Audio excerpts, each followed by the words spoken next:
Los dramáticos cambios llevados a efecto por el presidente Paz Estenssoro en su primer gobierno dejaron como saldo un proceso de inflación extremadamente alto que tuvo que ser enfrentado luego por el presidente Siles Suazo. La corrupción hizo pronto presa de ese gobierno y de esa joven generación. Los cuperos, los procesos que la especulación determina cuando hay hiperinflación, los negociados en diversos niveles, establecieron una pérdida de moral y una pérdida de valores que ablandaron al proceso revolucionario.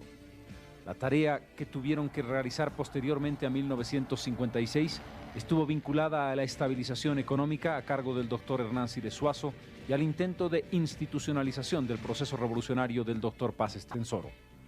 Pero allí hubo también un error muy grave. El presidente Paz Estenssoro creyó que la revolución era él. La insistencia en continuar en el mando en 1964 precipitó la caída de un régimen que estaba ya profundamente debilitado.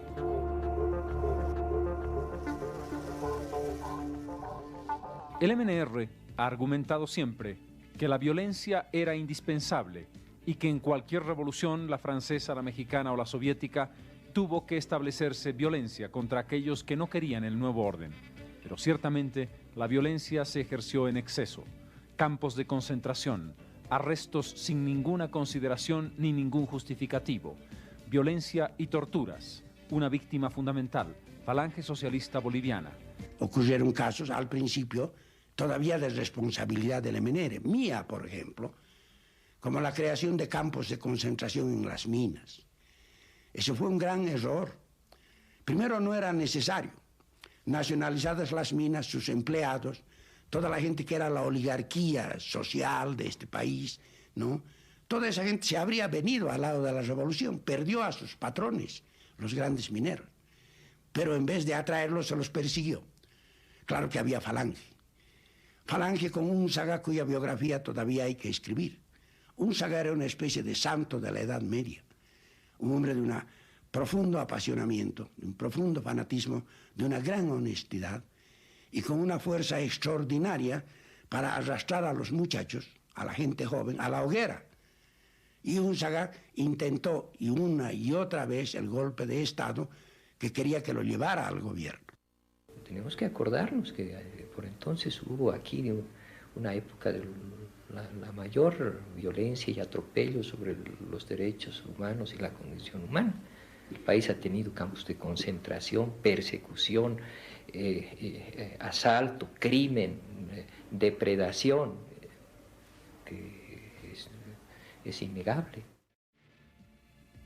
El proceso revolucionario se encaminó, sin embargo, por la vía formal de la democracia. René Zavaleta preguntaba: nunca comprenderé por qué el MNR, que fue capaz de seducir a las masas, luego las corrompía a través del voto. El fraude electoral fue una moneda corriente, no porque el MNR no pudiera ganar, sino porque quería hacerlo de manera aplastante para no tener contraste en el Parlamento. Fue un tránsito difícil.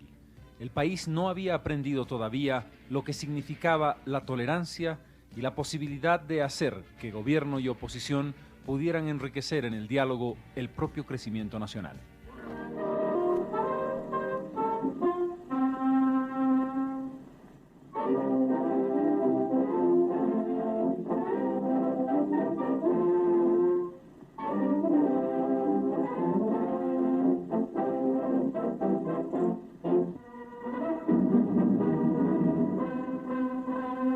Extraordinaria solemnidad reviste la fecha del aniversario nacional con motivo de la transmisión del mando presidencial. La ciudad de La Paz, vestida de gala, presencia después de 40 años un acto de tan singular trascendencia. Los doctores Víctor Paz Estenssoro y Hernán Siles Suazo, presidentes constitucional de la República y electos respectivamente, con el doctor Ñuflo Chávez, vicepresidente electo, y altas autoridades, se constituyen en el hemiciclo parlamentario del Palacio Legislativo.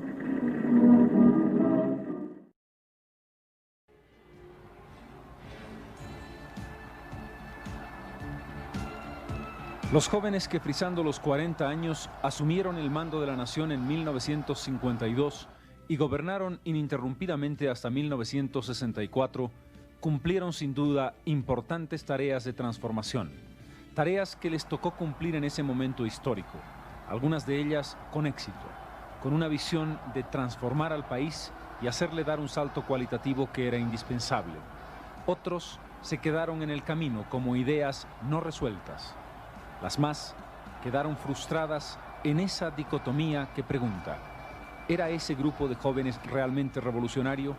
Ciertamente se trataba de intelectuales progresistas que no pensaban en términos marxistas.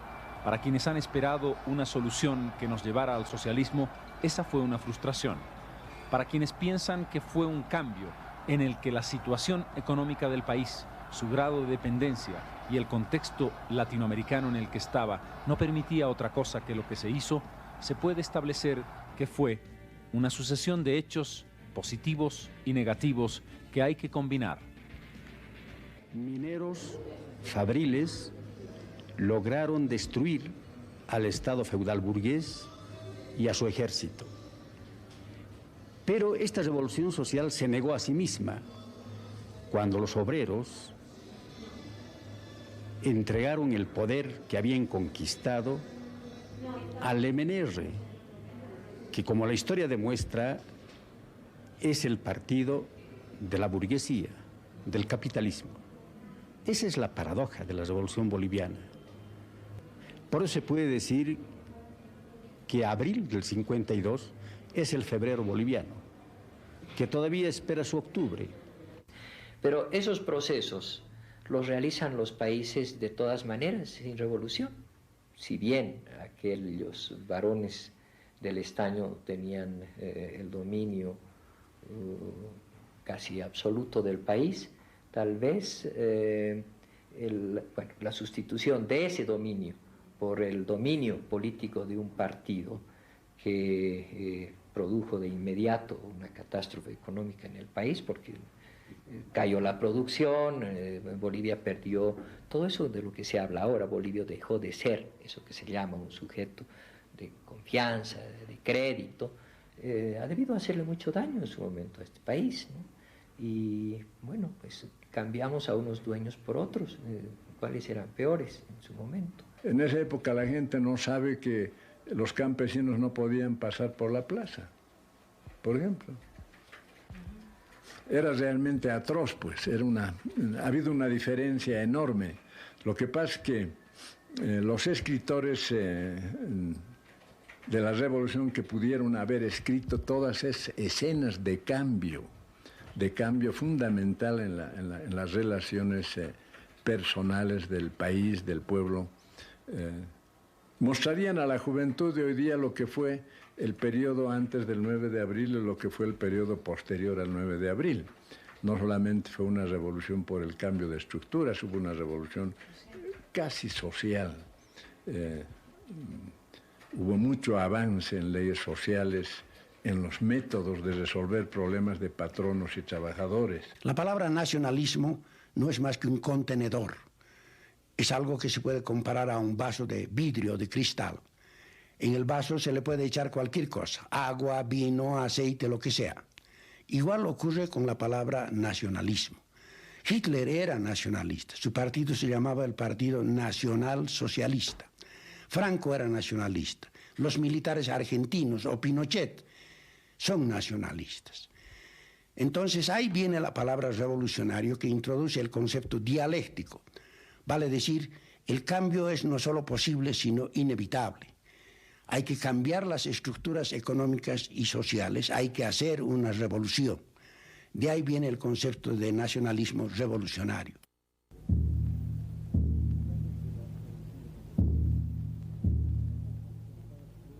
Como una boca de fuego, como un volcán encendido, van mis minutos volando al encuentro del destino. La ciudad con sus pezuñas de plata presa mis sueños descuartizados, así las nubes queriendo. Hay las nubes caprichosas que en las mejillas del cielo forman figuras hermosas para deshacerlas luego. La la la la la la la la la la la. forman figuras hermosas para deshacerlas luego.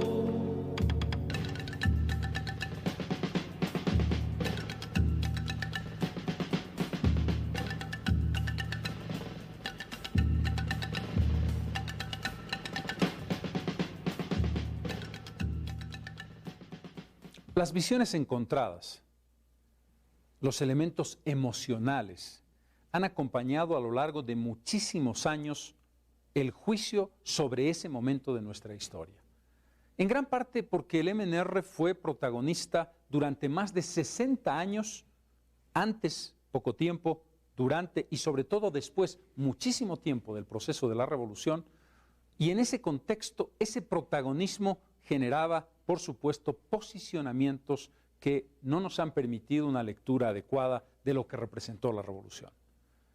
El tiempo, sin embargo, nos permite hablar ya de algo que cambió la historia, de medidas que colocaron a Bolivia en el siglo XX, con retraso en relación a otros países, medidas que establecieron el sentido de lo democrático. Lo vimos a través del voto, lo vimos a través de la reforma agraria, lo vimos a través de la integración y, por supuesto, esa articulación nacional que iba más allá de los Andes. Sin duda, el MNR tuvo el concepto de una visión nacional y, más que eso, de una cultura nacional. Una cultura que establecía una forma de vernos a nosotros mismos y de sentir una vinculación de seguridad con nuestra identidad del pasado. Por todo ello, deja un legado que fue el punto de partida de un largo proceso. Un proceso que duró casi medio siglo. Un proceso que costó superar y que quizás hoy todavía es parte del desafío de la historia. Pero la revolución nos marcó a fuego, qué duda cabe.